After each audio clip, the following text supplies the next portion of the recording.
லைட்டா தண்ணியா மாத்திரம் அடிச்சு ஒண்ணு இல்ல நீ எழுச்சிரடி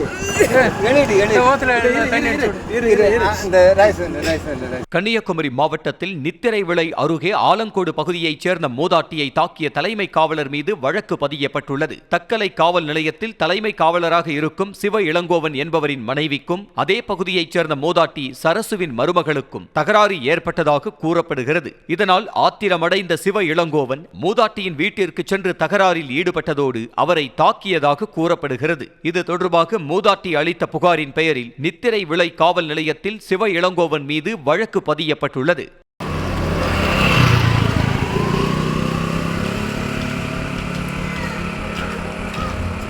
அதான் யாரு விളിച്ച நாட்டை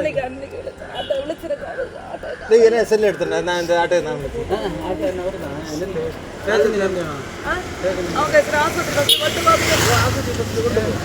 யார் கட்டி லைட்டா தண்ணியா மாத்திரம் அடிச்சு ஒண்ணு இல்ல நீ எழுச்சிரடி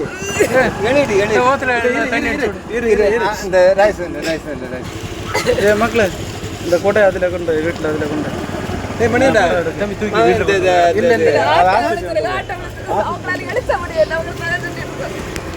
ஏடே ஒண்ணு இல்ல செல்ல ஒரு அந்த பைக்ல ஒரு செல் எடுக்கணும் செல் எடுக்கணும் தப்பா முடியல